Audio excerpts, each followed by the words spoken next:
O secretário especial de Cultura do governo federal, Mário Frias, divulgou imagens da assinatura de um memorando entre o Brasil e o Bahrein para o incentivo da cultura. Frias disse: "Firmei hoje, ao lado do presidente Jair Bolsonaro, importante memorando de entendimentos com o Reino do Bahrein.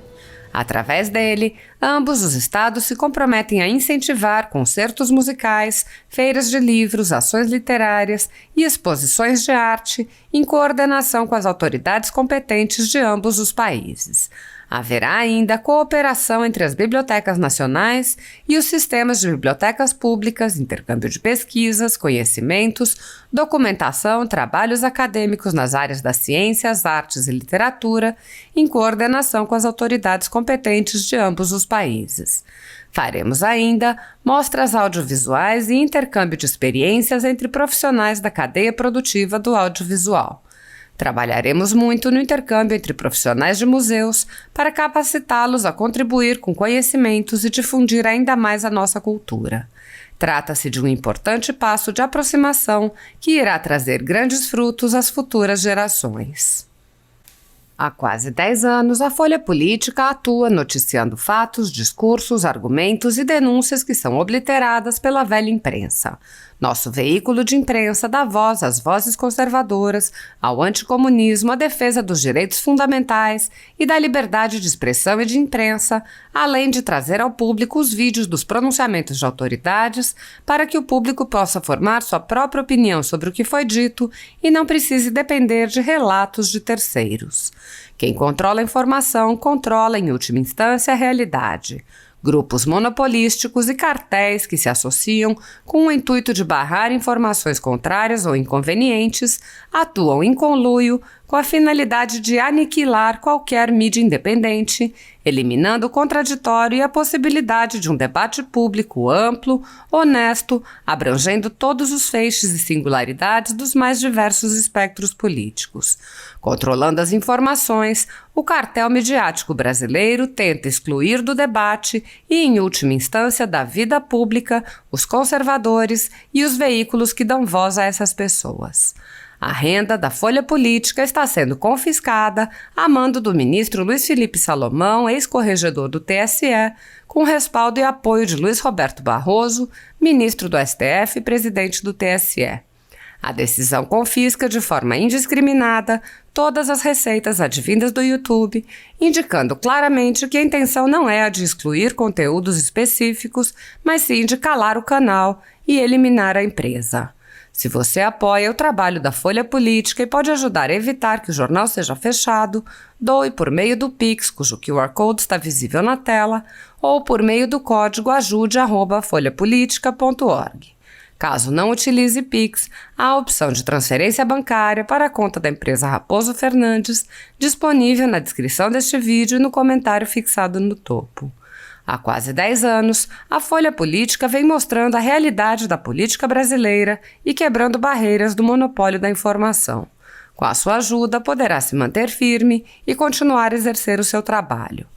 Pix ajude@folhapolitica.org. Assista. Ministério do Turismo da República Federativa do Brasil e a Autoridade para a Cultura e Antiguidades do Reino do Bahrein na área de cooperação cultural.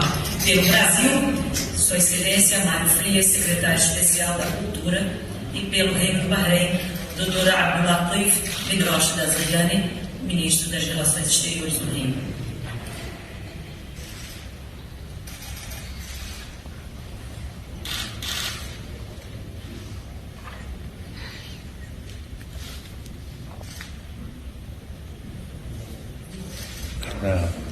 خلينا شخص واحد عشان نوصل.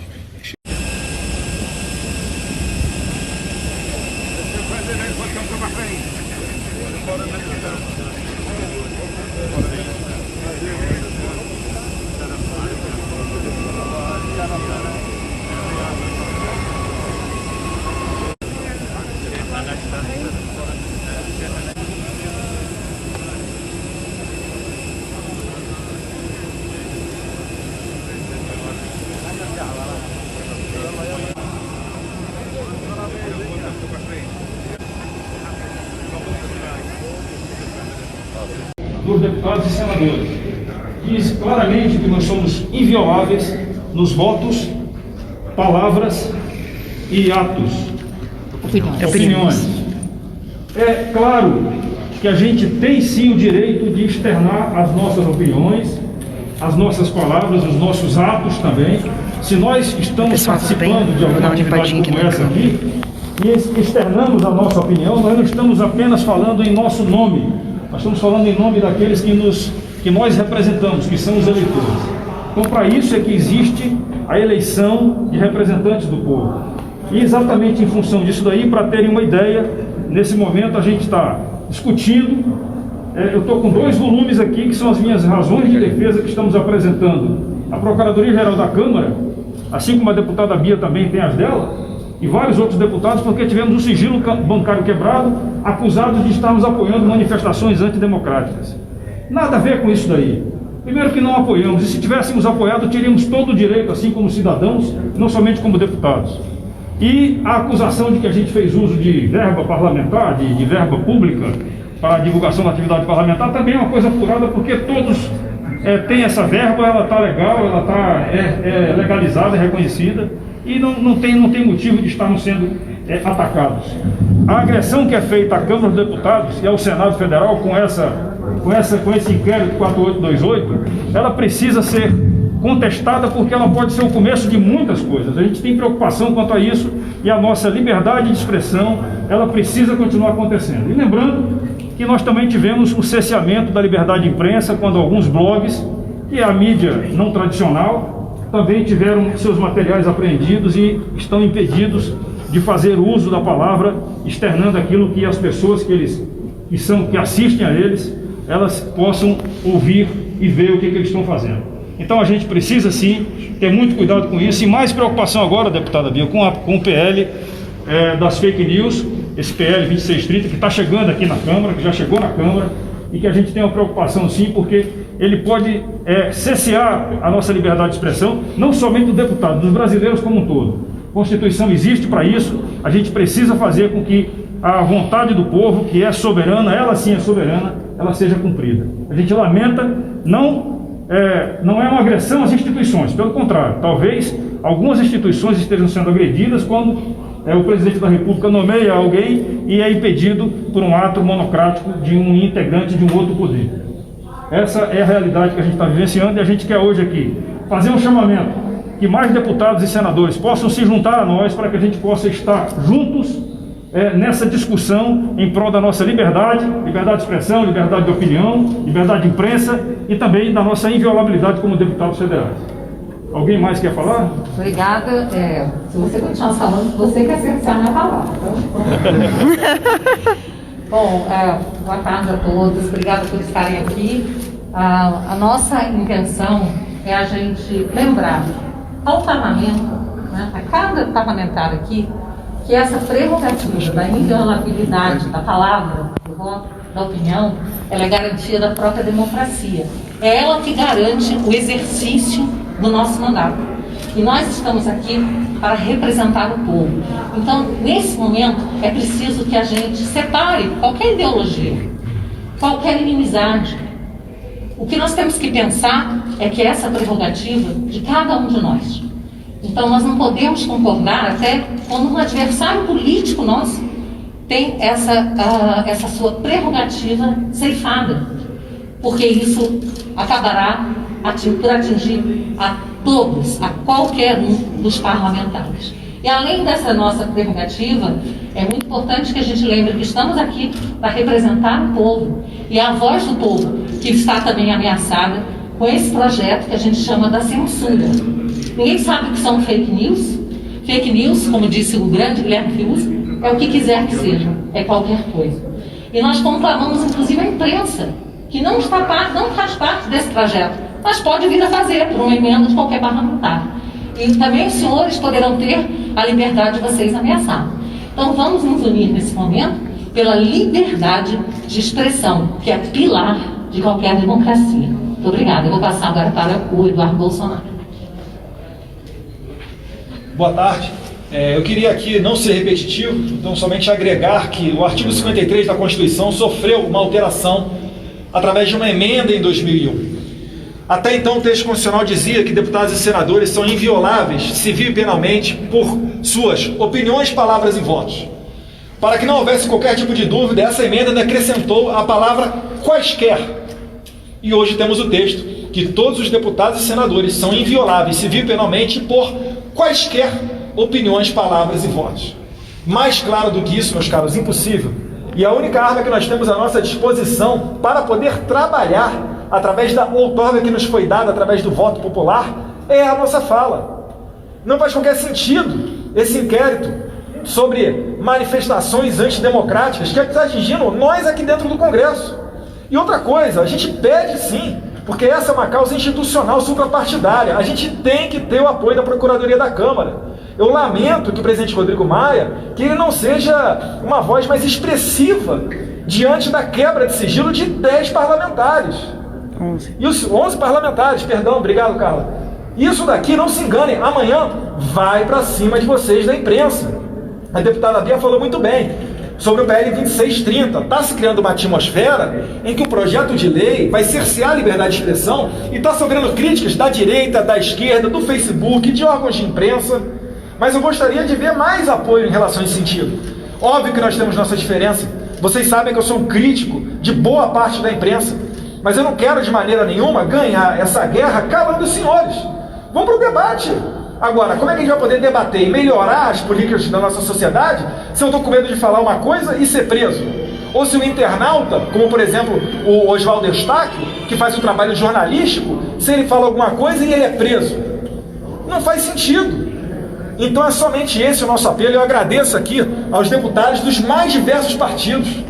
Aqui, às vezes, tem deputado aqui que a gente troca farpa no plenário, mas a gente está aqui hoje, por quê?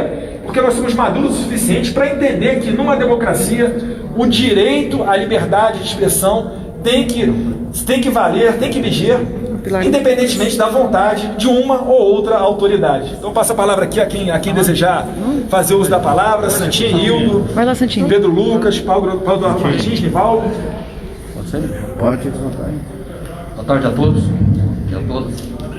Esse é um momento que pede que a gente faça uma grande reflexão sobre o que vem acontecendo em nosso país. Não tem espaço para nós sairmos da crise que estamos passando, diminuindo a importância de qualquer um dos pilares dessa democracia. E quando eu digo qualquer um, é qualquer um mesmo. Poder executivo, poder legislativo e poder judiciário. Nós não estamos aqui atacando a instituição. O que nós estamos falando é de comportamento. A ninguém pode ser dado o direito de manchar a imagem de uma instituição a partir do ato dos seus integrantes. E nós, do Parlamento, nós que recebemos a procuração para trazer a voz daqueles que estão clamando por justiça, estamos aqui hoje dando total apoio a esse ato que está sendo promovido pelo deputado General Girão, pela deputada Bia Kiss e por todos aqueles que se sentiram injustiçados nesse processo. Nós não vamos abrir mão de defender as prerrogativas desta casa e também de lutar pela nossa democracia. Paulo. Quem mais? O Paulo. Jornalista. Boa tarde a todos. Além de reiterar tudo que assinar, aliás, subscrever tudo que já foi dito, eu quero chamar a atenção para a gravidade do que está ocorrendo. Quando a inviolabilidade dos deputados, das opiniões, posições e votos, ela é relativizada, o que está ocorrendo no fundo disso como resultado é a inviabilidade do próprio parlamento, que como por definição é o lugar onde a sociedade se manifesta através de seus representantes eleitos. Então, quando essa manifestação ela pode ser alvo de criminalização, o parlamento sim está sendo viabilizado e sua ação está sendo limitada para quem interessa no momento. E a gente não pode permitir isso. A casa não está devidamente atenta ao risco, ao que representa realmente todo esse movimento que está ocorrendo. Nós não podemos ser defensores das prerrogativas parlamentares ou da liberdade de expressão por conveniência. Nós temos que ser defensores dessas duas coisas por princípios. Defender a liberdade de expressão quando a gente concorda com o que está sendo dito é uma beleza. Eu quero ver defender quando a gente não concorda com o que está sendo dito, mas luta para manter o seu direito daquele de dizer. E esse é o ponto. Tudo isso envolve um movimento maior. É aqui no parlamento, é também as iniciativas legislativas que vêm ocorrendo e também interpretações judiciais a respeito de outros casos que a gente já vê pipocar em primeira instância, como no Rio de Janeiro. O juiz acabou de dar uma decisão dizendo que o réu, ele extrapolou o seu limite de liberdade de pensamento. O que é isso? Então, o PL que fala de fake news, o popular PL das fake news, ele mira primeiro nas redes sociais, mas ele acaba atingindo a liberdade de expressão. E quando atinge a liberdade de expressão, atinge aqui do parlamentar, atinge das pessoas que são usuárias das redes, atinge de vocês, profissionais de imprensa, qual eu também sou. E que se a opinião agora que incomoda é aquela que está nas redes ou que está na tribuna da imprensa, logo será aquela que está nas bancadas dos telejornais, nas páginas de opiniões dos jornais ou nas colunas de revistas. Esse movimento não tem que ser só desses parlamentares. Aqui eu acho que a gente apenas representa muitos que têm interesse nisso, que não suportam um ambiente de restrição de liberdade de expressão, e esse alerta serve a todos os brasileiros, especialmente aos profissionais que sobrevivem disso. Muito obrigado. Além de reiterar o que os meus colegas falaram, eu queria dividir com os senhores um sentimento que hoje é meu, mas amanhã pode ser de cada um dos senhores ou de alguns dos senhores. Eu tive meu sigilo bancário e telemático, nem sabia que existia isso, quebrados, por conta de um tweet. Eu pergunto aos senhores, até que ponto isso não pode chegar até os senhores jornalistas, até o povo? Eu, como deputada federal, embasada em todos esses argumentos que meus colegas disseram, tenho tido medo, nas últimas 2, 3 semanas, de me manifestar. Uma representante do povo brasileiro com medo de se manifestar. É até esse ponto que a gente quer chegar? Daqui a pouco isso pode atingir os jornalistas. Já está atingindo o povo. Eu clamo aos senhores que, por favor, deem voz a esse apelo que a gente tem feito aqui. Porque a gente não está defendendo os nossos mandatos só, ou essa instituição. A gente está defendendo o pilar principal da democracia, que é a liberdade de expressão e de pensamento. Muito obrigada. Talvez a ideia seja que esse primeiro movimento de hoje, dessa semana, ele possa se repetir todas as semanas agora, com a adesão de mais deputados e senadores, inclusive também, porque também tem senadores que pensam como nós. Não podemos nos calar, como falou aqui a deputada Carla, não podemos nos calar, não vamos nos calar. Essa é a grande realidade. A gente vai enfrentar isso aí, porque nós acreditamos que a democracia, para existir, tem que ter esses pilares como sendo obedecidos. Nenhuma ditadura será boa para o Brasil, muito menos se for uma ditadura puxada por ações judiciais. Muito bem.